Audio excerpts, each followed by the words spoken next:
You have to bear with me, we've got a bit of a PowerPoint.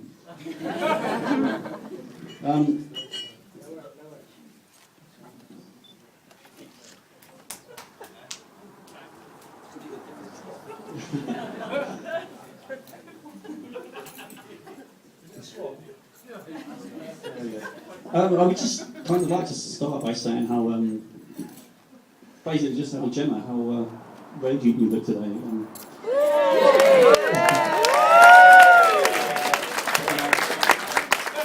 Being a bride is very becoming of you.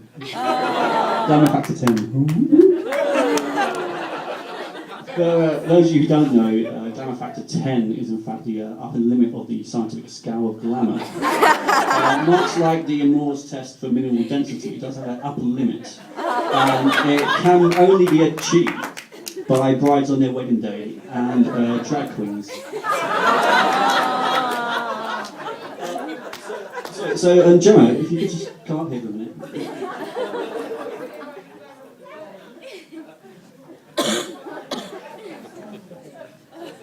That is Dave, yeah. Channeling Debbie Harry, I think.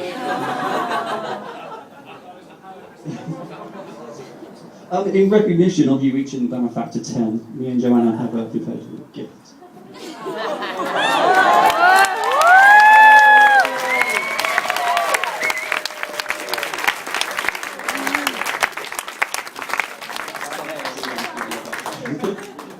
It says in there, Gemma Reid, GF10.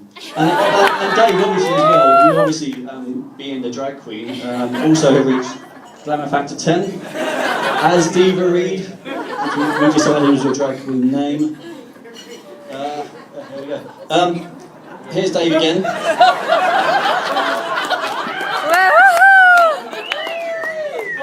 But of course Dave, as you know, he's not shy about himself inside, as you can see here. And Gemma is quite comfortable with that as well.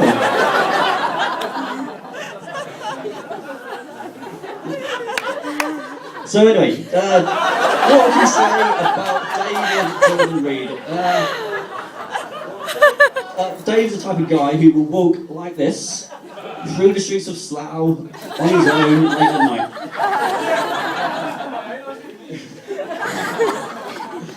Dave is also a man who can fall asleep in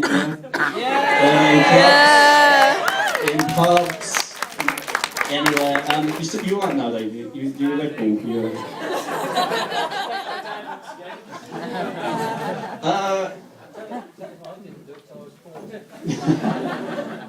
Dave was renowned at uni for just falling asleep, and we once built a tower of cups on his head. So much. Dave is also a man who has no knowledge of pop culture at all. You could blame it on his upbringing in Germany from the age of like 8 to 14. Yeah, but come on, Dave, everyone knows what the Broomco is. Right, so yeah, obviously, David Jonathan Reid, Enenge, IET, member of the professional body. This is Dave in his professional capacity as an engineer. You can tell by the hat that he's an engineer there. This is a man who's responsible for maintaining lots of power grids in the south east of England. Anyway, as Dave said, we've known each other for 12 years, which I think makes him technically my longest serving friend. So I like to think of it. We first met at university when we were both weak-chinned 18-year-olds who couldn't grow any facial hair. Look at that. There's Dave with his perennial cap. Underneath this hat, you had a schlock of purple hair. Hence the name's Purple Dave. Hands up if he's still on your phone as Purple Dave. Yeah. Sorry.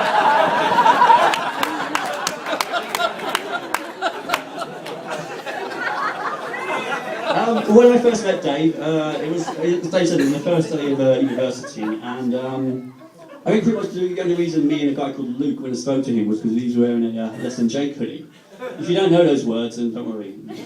But basically, I just like to hang out more. It became apparent that Dave was pretty cool, and he's done loads of stuff that I kind of like to do as well. He's been to see all the bands I would like to go and see. He's played in bands by this point. Used to go boarding all the time and do all kinds of other crap, which I can never be bothered doing. But somehow I kind of got caught up in it all, and it's for the better. I would never ever I could never be here today speaking in front of all these people if it weren't for Dave forcing me to present an open mic night, which he just told me to do. Had to do it.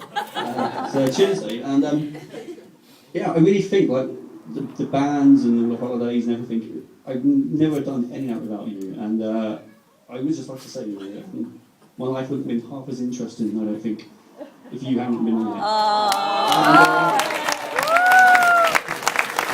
You are one of the rarest types of people, which is just a reliable, dependable drummer.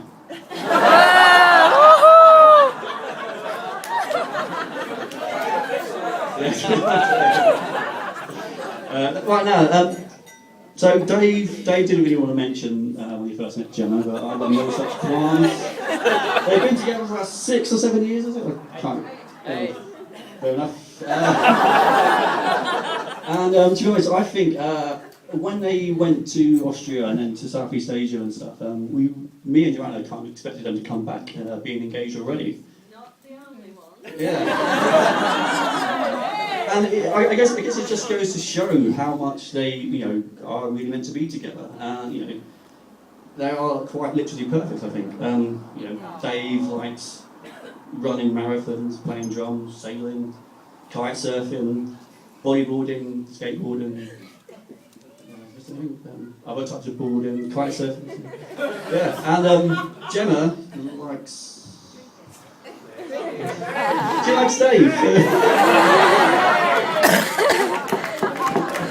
Not shopping. She does like shopping. They first met anyway. They first met. What I believe was their first meeting was when we was in the first year at university, and I don't really knew Gemma well, but their first meeting was kind of a classic love story. Boy meets girl. Boy eats all girls' Advent calendar chocolates. Girl comes back drunk, discovers this, chucks boy into a radiator. Girl slaps boy's friend in the face. That's it, yes, it's a classic, right?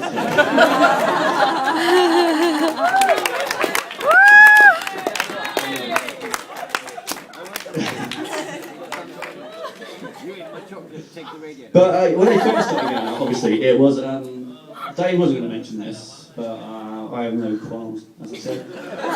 If it hadn't been for this, the fornication again,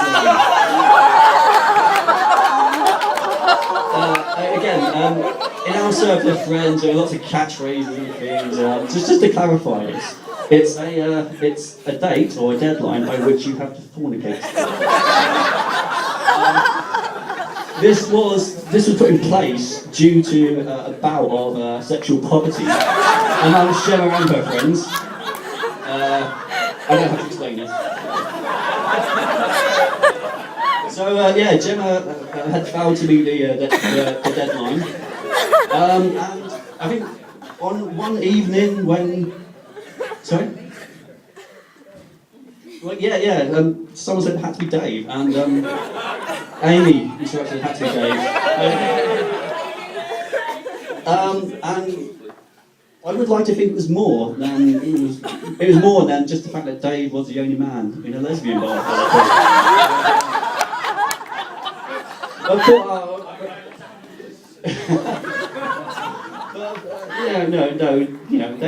they had chemistry. There wasn't the balcony.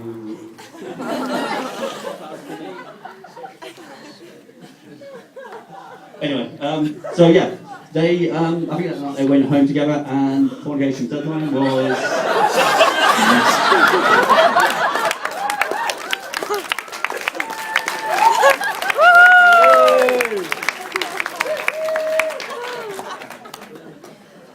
Right now,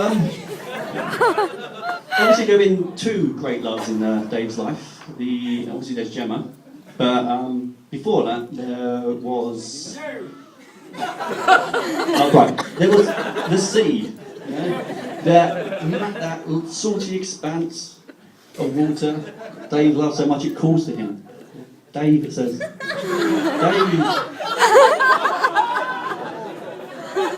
Dave, come swim in me. Come sail on me. Come strap a bit of wood to your feet and like surf on me or something. Bodyboard in me. He loves it so much it cost him an ear. He's literally had his skull drilled out due to his love of the water. That's commitment. Dave's often returned to his first love. There was an incident where both had been quite drunk at a sailing social, and Gemma went home, probably angry. I don't know. Dave followed, knocked on the door, Gemma would let him in, so Dave returned to his first love to spend the night on the beach. Shivering between the wrecks. Yeah, it was November as well. That's how much he loves it. Fucking loves it, man. And so, yeah, but what happened that night on the beach is, say between you and the oceans. But I'd just like to finish with this. I think it's a testament to Dave's devotion to Gemma that he has moved to London with her, landlocked London, where he's like miles away from any kind of water apart from the Thames. We don't want to go in there. Sip of all kinds of stuff. So I'd like to figure out another way. Dave gave up an ear for the oceans, but he gave up the oceans for Gemma.